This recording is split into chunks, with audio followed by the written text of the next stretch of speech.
Of course, welcome to all those who are joining us via internet for this morning's satsang here in Rishikesh, and big welcome for everyone, and very much looking forward to what will arise today. Very good. Okay.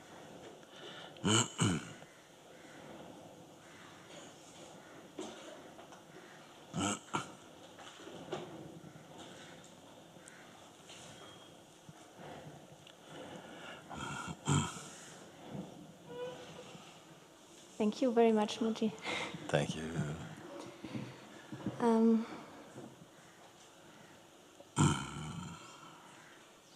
I just would like to look together. Okay. Yes. Good. So, in my life, it's like this. Like 1 hour, that there is a lot of interpretation of sensations. Okay. Sometimes the same sensation, in one moment, the interpretation, it's so peaceful, tremendous peace. So in one moment, Yes. one interpretation, what happened? The interpretation, it's so peaceful. Okay. Like the relaxation here is so peaceful. Okay. And after some hours, the interpretation changes and it becomes really not nice anymore. So I see this is a game of ups and downs. And I see that everything is watched. But still it's a little bit mental, this everything is watched. Okay. It can only be watched, but the identification, it's still a lot with the interpretation of everything that is happening. So the tendency to identify is stronger than the watching.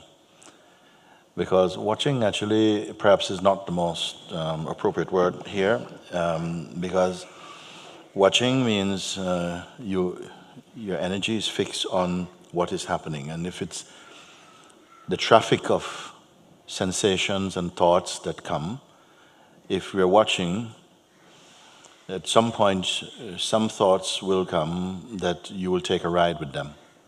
You will get pulled into that stream. So watching is not so much. You observe that somehow this flow is there. What is the purpose actually of this observing? Or you may say watching, noticing, is that everything is traffic. Everything is like a cloud passing in the infinite expanse. Everything is like a cloud. Some are moving fast, some clouds hang about for seemingly a very long time, others are moving fast. But one thing to add into that you must be observing this with some detachment. Okay? How you can observe, particularly thoughts that you are familiar, you have a familiar association with them, and to be detached from them. It is possible, but only if you keep the attention on the observing energy and space.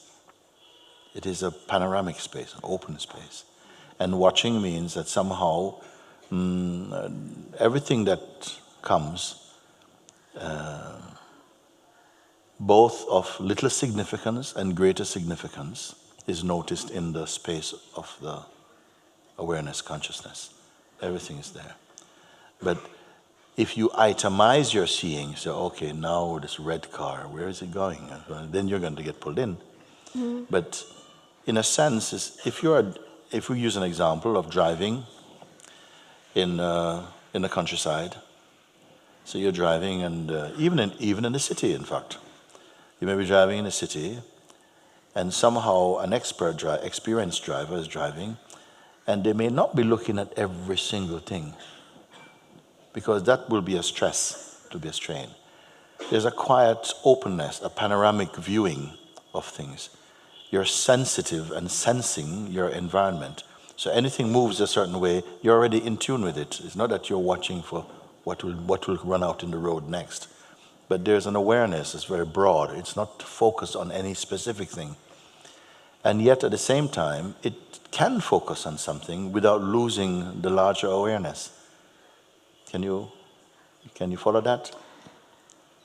Yes, but when I'm in the down, like when I think really it's not working, like When you think it's not working. No, it's. When you think it's not working, this I think it's not working is still only a sensation appearing in the wider space of awareness. This is the point, because some people have come to a certain stage, and you're still invested, you're still very much personal in your looking. You see, we have to remember that the ego mind can also be observing. It is also observing. But the difference between the ego mind observing and the spatial observing is that the ego mind is observing with self-interest. It's looking and think, yeah, I don't like this, and oh no, no, this feeling again. And so it's a very partial observing, you see? So that is not the full thing. When the observing includes the ego person and its preferences, its attachments and projections become equally phenomenal, then a deeper seeing is prevailing. You understand? Like that. If you're seeing that you're getting flustered and, uneasy, that uneasiness is also a sensation arising in the awareness, which is not uneasy. The awareness is not uneasy. That reading of uneasiness or discomfort or what's going to happenness is also sensations. They are also clouds passing. The thing is that when it comes to yourself as a person, you're not inclined to perceive your person as a cloud also. The person appears to be the fixed point. In fact, even the personal position can be claiming to see the absolute. Yes, I know that space of awareness. I see it, and the person seems to take up a stronger feeling of reality than the awareness itself. This is mind, you see. So with a little exercise, a little persistence of looking, your looking automatically is deepening to such a point where at some point you see that I am not separate. I am the awareness itself. It happens. You don't have to be saying, I am the awareness, I am the awareness. Just keep on looking and seeing that, but everything passes. Everything is passing. Then I may ask you, that which is noticing everything else is passing, is that passing? That which is capable of observing every single sensation, can that also be perceived? This is a very important question. The most important, perhaps, in your inquiry. You're arriving home. You're at the very door place of your being. Even that is not quite true. You're inside, actually, but you don't know it. But this question is going to reveal it, you see. That which is perceiving, just as you're here. If you have no titles you put to yourself, if you have not embraced any definition, then what is really here is just the sense of being, the sense that you exist. Without information, just I exist. That I exist feeling is there. You did not put it there, your parents did not put it there. It arose spontaneously. It is consciousness announcing its presence inside this body. In the feeling, I am here, or I. But this I is perhaps the most important observation of all things possible to observe. The I is the most important because it changes. It changes. Because as I said, God says, I am. It says, I am is a name of God also. But I say, the devil also say, I am. The ego also say, I am. You also feel and say, I am. Is it all the same thing, you see? When you speak, And you say, yes, but I'm looking and then somehow I'm feeling really disturbed. Your eye is what? This you must observe. We are observing what the eye observes, but the eye itself you must observe. You follow like this? Normally, we speak about the things we see, the things we perceive, and we call it our life. You know, yes, yesterday my grandmother came and she came and stayed for a few hours and we talked and you're reporting memory. You are not the memory. You are perceiving the memory. It is being recalled in you. You're referring to that. So like this you're speaking, no? This sense of personhood, this sense I, in that position, is I am the granddaughter of my grandmother. That is your location there. When your friend comes, you're not the granddaughter of your friend, you are the friend of your friend. Or somebody will call you auntie, one will call you sister, one will call you mother maybe, one will call you daughter. And to each of these roles, something responds intuitively, spontaneously, you respond without getting into role. Something knows and responds to these relationship titles like that. And yet, on reflection, you know you're none of these things. You're not an auntie. What is an auntie? I'm the daughter and so on, and so on. But deeper down than that, there's a fundamental sense in you that is beyond relationship. It's just a pure consciousness. It is this where you're looking from. This is your position, ultimately, of looking. But you can look through the lens of relationship, through the lens of being a wife or a friend or whatever, a scientist or a student or whatever. But these are further out labels to you. Your most original place of looking is from the place of the sense I am, which is beyond even male or female or any other definition or title.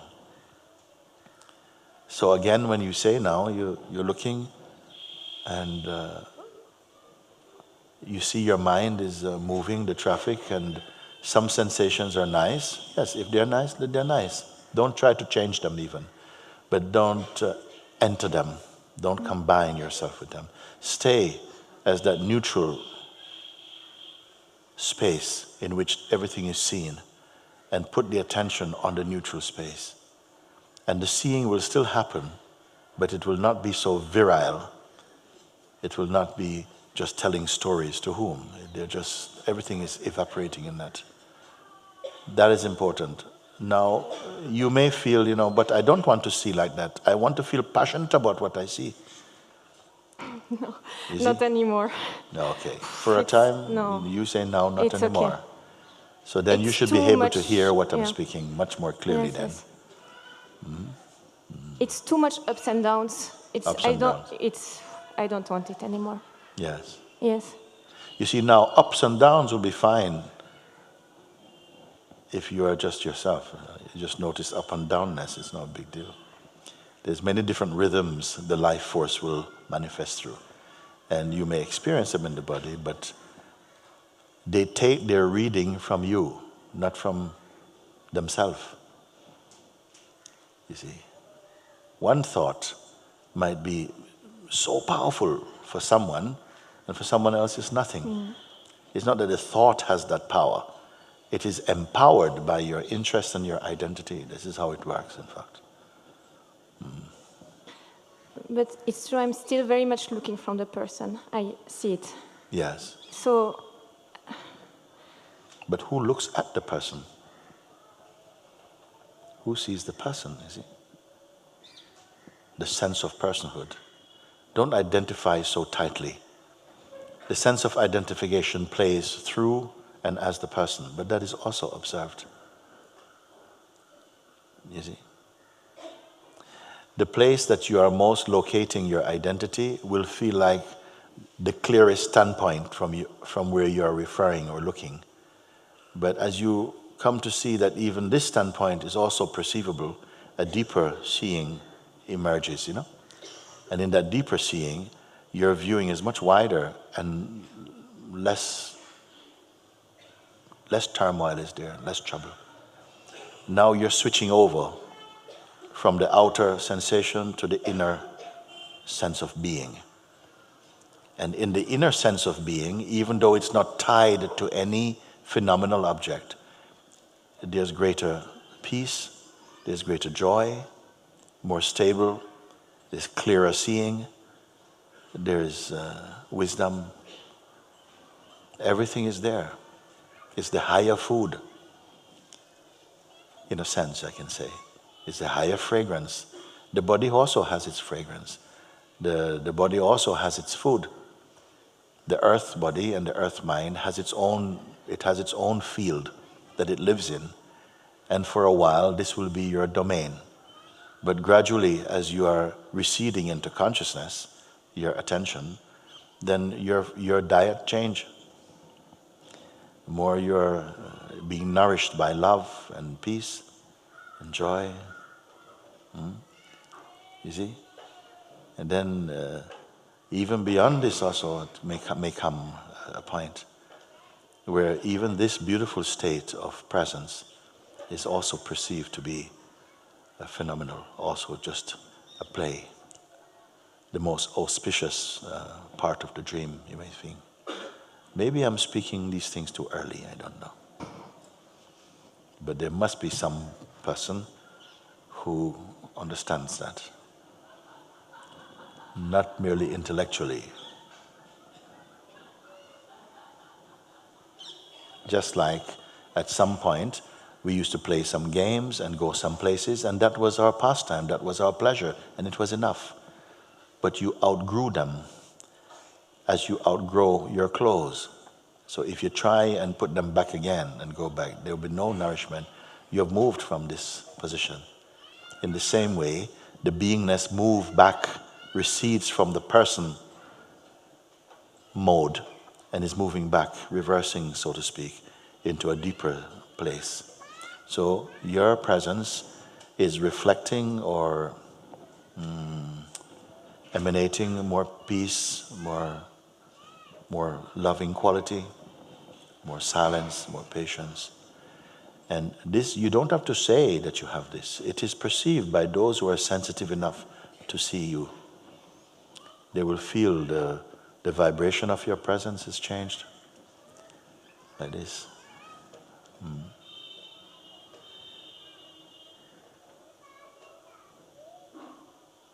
Thank you. Okay, very good. Okay. And whoever comes up